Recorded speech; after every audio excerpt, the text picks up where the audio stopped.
अध्यात्म विज्ञान कोई धर्म या संप्रदाय नहीं है, ये स्पिरिचुअल साइंस है जो कुदरत के कानून पर आधारित है।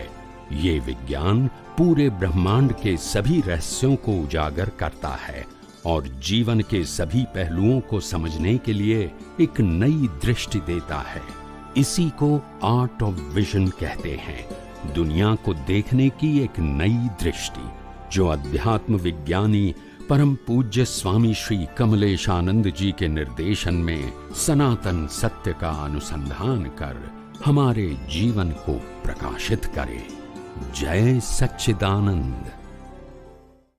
मन वचन काया आ अवताરમાં બરાબર બધા ધ્યાનથી સાંભળજો।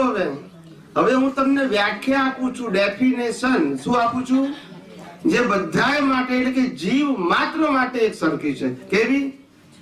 જીવ માત્ર માટે। એમાં પછી ધર્મ સંપ્રદાય વ્યક્તિ વચ્ચે આવતા નથી। આ વ્યાખ્યા છે, એનું બીજું નામ છે કુદરતનો કાનૂન। કોનો કાનૂન? એ બધા માટે જુદો જુદો હોય કે એક હોય? આ મારી વ્યાખ્યા ઇંગ્લિશમાં એને કહેવાય લો ઓફ નેચર, ગુજરાતીમાં કહેવાય કુદરતનો કાનૂન। શું કહેવાય? હવે આ વ્યાખ્યા કુદરતના કાનૂન ઉપર આધારિત છે, ધર્મ સંપ્રદાય કે વ્યક્તિ ઉપર આધારિત એટલે બધા માટે કેવી હોય? એક જ સરખી। એ વ્યાખ્યા બરાબર કાનથી અને ધ્યાનથી સાંભળજો। જન્મથી મોત સુધી મન વચન કાયા દ્વારા જે કંઈ પણ કરવામાં આવે છે એ 100% ગયા અવતારના કર્મનું ફળ છે। એટલે રામ પણ વનવાસ રોકી શકે નહીં, સીતાને ઉપાડવાનો સંજોગ રોકી શકે નહીં, યુદ્ધ કરવાનો સંજોગ બદલી શકે નહીં, કૃષ્ણ પણ યુદ્ધ રોકી શકે નહીં, કૃષ્ણનો જન્મ જેલમાં થાય એને બદલી શકે નહીં, કારણ કે કર્મ ફળમાં કોઈનું ચાલતું નથી।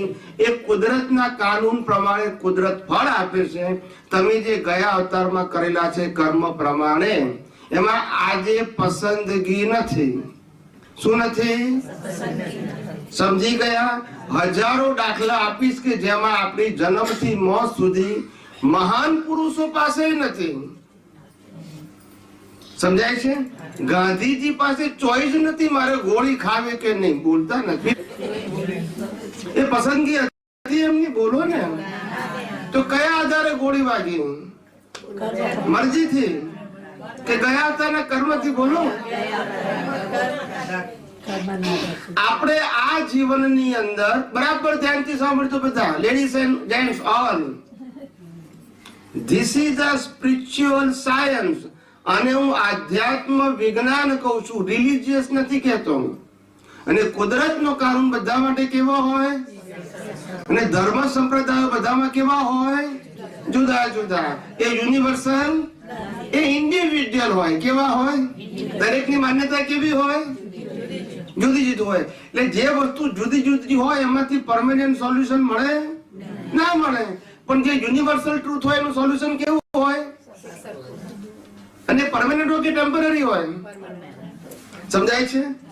એટલે મેં તમને ડેફિનેશન આપી એ લો ઓફ નેચર પ્રમાણે, કુદરતના કાનૂન પ્રમાણે આપી કે કોઈ પણ વ્યક્તિ આ દુનિયામાં જન્મે છે, જીવે છે અને મરે છે ત્યારે એના મન વચન કાયાથી જે કંઈ પણ કરે છે એ 100% ગયા અવતારના કર્મનું ફળ છે।